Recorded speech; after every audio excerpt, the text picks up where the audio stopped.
Good morning, class. As we move along through our safety modules, we will continue with that this week. But in the next 2 days, I'm hopeful that we can finally start our first hands-on project.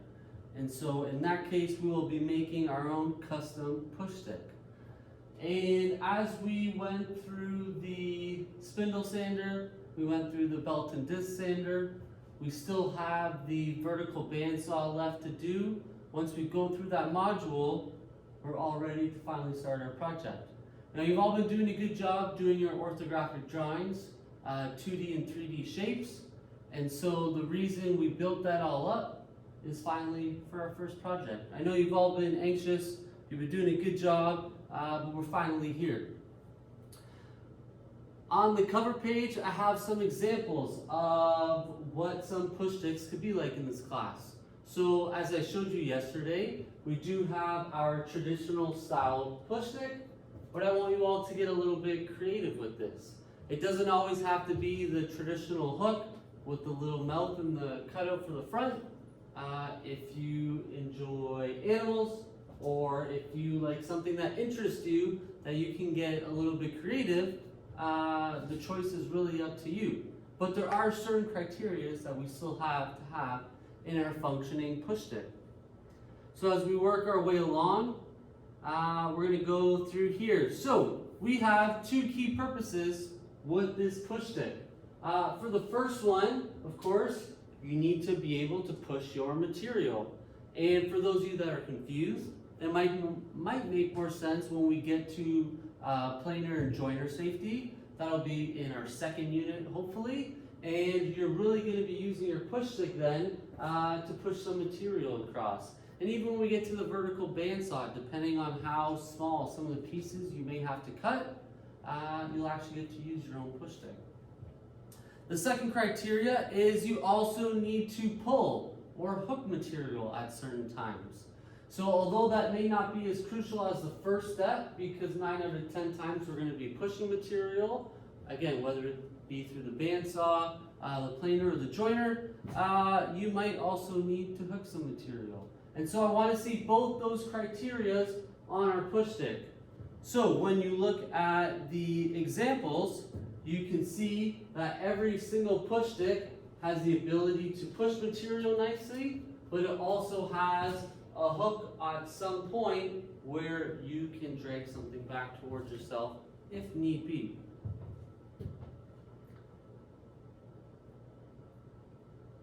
Our project requirements. So everybody is going to get a piece of recycled wood for the most part. We were fortunate enough that last semester we were able to disassemble some shelves upstairs. And so we like to recycle wood if we can. So instead of throwing out all those organizers, we were fortunate enough to have some wood.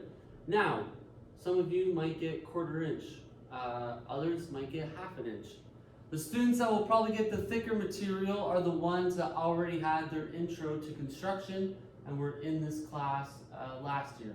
But for some of you that are just starting, we're going to get you out on 1/4 inch wood. And the dimensions, because you all know how to read a measuring tape now, and we've gone through a few block and measurement assignments, you're going to get a piece of wood that is no longer than 12 inches or 1 foot in length. And depending on our cutoffs for our recycled material, it will be no wider than 8 inches. So approximately you're going to be given 12 inches by 8 inches of wood. Everybody will get that sheet. And that is a piece you're going to be working with, and you're going to transform that into your push stick. So again, push and pull. You need both features because you're level 4 students. So you're going to have to go through both, and I'd like to see both. I want it to be a functioning push stick, but I also want it to be cool. You're in grade 10, you have a wide imagination, so I want to see some cool projects. Let's see, tools used. So I know you're all excited to finally get started and use these machines. We are going to be using the vertical bandsaw, and we will go over that later today if we have time. We will be able to do some intro to it. Your spindle sander, everybody here has been fully safetied on that, and the belt and disc sander as well. So once you get your piece of material, you can't just start cutting it right away. That's going to be your good copy. That's your final copy. We have to take a few steps back. So, for those of you that have done orthographic drawings, hopefully all of you have at this point. I know it's a little bit of a struggle. It can be overwhelming at sometimes to depict between isometric and orthographic views and how to unfold those materials or shapes on one page, but you've all been doing a pretty good job. This is where it comes important because you're going to sketch first on a graph piece of paper what you're going to draw. And I want it to be a 1-to-1 scale. So I have 12 by 16 draft paper. You're all going to get one piece, and that's where you're going to draw your push stick. You're going to get a little bit creative on this. We do this on paper first so that you don't mess up your good copy. So just like your other academic classes, you might have a rough copy and a final copy. Same thing applies in our tech shop. You're going to draw it. Now, you're going to make nice crisp lines. You're going to use a pencil, not a pen. You're going to use a ruler, and I want to see some dimensions. Because remember, we went over dimensionings before. Now this really applies, so now you're going to have to use your knowledge. What I want to see is a nice, crisp, clear depiction of what you're going to draw. So you're going to have full dimensions, and remember, we're not going to put the dimensions right in the middle of our piece. We are going to use a ruler because we're tech students, we're organized, we're clean. And I want to have your title block at the bottom.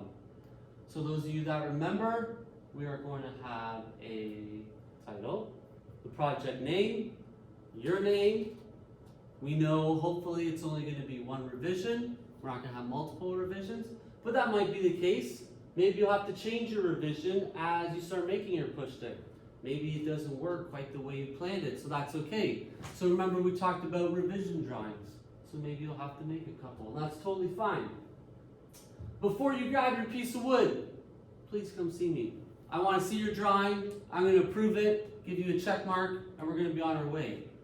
Now, some of you have already been asking if you can make a sword-style push stick, and unfortunately that's not allowed. We're not going to make any weapons in this class. Even though I know you're all going to be safe, we're going to steer away from that. So try and design something else. And if there's no questions so far, all good. We're going to go through our tips for success. I know you're all going to be safe. This is a great class. We're running at full tilt at 22 students, but everyone's been doing a great job so far sharing tools. As we go through our safety modules, everyone's been patient. Everybody gets a turn to try their machine. So the same thing's going to apply when we get started in the shop. You're all going to want to run to certain machines. So remember, we're going to be safe, calm, and collective, and I'm never going to rush you through one of your assignments. I'm always going to give you lots of time. So don't worry about that. I want you all to do a nice job on your first project in this class. We do have examples throughout the class. So from previous classes, some students have left them. So you can take a look and you can try and get some ideas from it. Consider adding curves, custom grips, or engravements. You can do that at the end if you are ahead of the class. I also brought in some paint. A lot of you like to paint, so you can paint your push sticks as well. Test your design by imagining how it will handle in real tasks. So you will get a chance to do that. Ironically, as you're designing your push stick, you might have to grab one of our generic push sticks to help you through the vertical bandsaw. Balance creativity with function. So, a lot of you have a creativity side to you, which is great, because I don't really have that, so I'm envious. I know how to build things, but do I necessarily know how to be creative with it? Not really. You have imaginations that are really cool to see. Some of you have already been telling me what you might design already, which is great. But make sure it also functions at the same time. Because even though it might look really cool, it still has to be usable in our shop. You're all going to do a good job sanding. You're not going to rush that part. You're going to take your time. Nobody wants to have splinters, especially on your push stick. You're going to be using it. So take your time doing that. No sharp corners or fragile points. So please do not make something that comes to a fine point. It's going to be a weak point and it might break off. So let's try and avoid that. Comfortable to hold and use. So again, we kind of just went over that. It has to function, right? We need both sides to this. And a unique design that shows your creativity and craftsmanship. So of course, I would love to see that in this class. I know a lot of you are going to come up with some cool designs, and I am excited to see it. So just like always, you're going to be level 4 students, I can already tell, and you want to know what the rubric is, how the breakdown. So I have posted that in our classroom, on our Google Classroom. I will always have it posted. So here we have it. Functionality. Again, I kind of sound like a broken record today. I want to make sure that it functions. Is it going to serve its purpose in this class? Because hopefully it lasts you this whole course. Safety of design. Excellent grip. No safety concerns at all. So that means you're going to take your time sanding it down, clean cuts. Are you going to be safe in the shop? Am I going to have to remind you to wear safety glasses every day? Hopefully not. Are you going to be respectful of your classmates? You're not going to have horseplay in the shop. So things like that to consider. And again, I'm reading everything off of the level 4 column because I know that's where you're all going to aim. Creativity, 100%. I don't want you to just design a basic push stick. The ones we have in our class, they function great, but they're very simple. So if you were to make that one, you might be at a high level 1 or a low level 2. But don't aim for that. Let's go a little bit higher.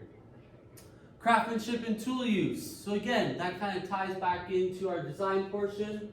Are you taking your time? Are you sanding down all the edges? Are you blending everything in? Is it all smooth? Those are all things we'll take into consideration when we're looking at that. And last but not least, your work habits and safety.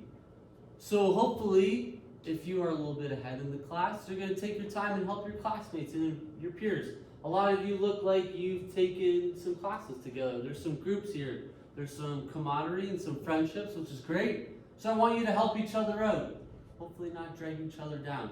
So if you're a bit ahead, you can paint yours at the end. You can add some engraving. We also have a little wood burning kit. I haven't personally gone through that yet, but Mr. N is going to help me. For those of you that don't know him, he's our full-time woodworking teacher. So he's going to show me some things so that I can also help you out. Safety is always of great importance in the shop. I know I've been drilling it into your heads for the last 5 weeks, but we're finally going to get into our project portion, which is going to be a lot of fun. It's going to be chaotic. It's going to be busy. So please, be patient. Take your time. Share the machines. We don't have 22 bandsaws. We don't have 22 spindle sanders. So you're going to have to take your time. So if you're doing a bit of sanding and you've been on the machine for a few minutes and you see a lineup behind you, maybe it's time to switch out. Please take turns. Be courteous of others. So we're all going to be level 4 students in this, right? In this project, this is our first one. Meet the teacher interviews are next week. So I'm going to be seeing a lot of your parents. You're going to be coming through the school. I want to have great things to say about you. You've all been doing really great work in our measurement and layout and safety, but now this is our time to finally make our push stick. So please take your time, ask any questions. If this seems overwhelming or confusing, come see me one-on-one and we'll have a chat. But if not, we're going to get started on some draft paper and we're going to finally start designing our piece.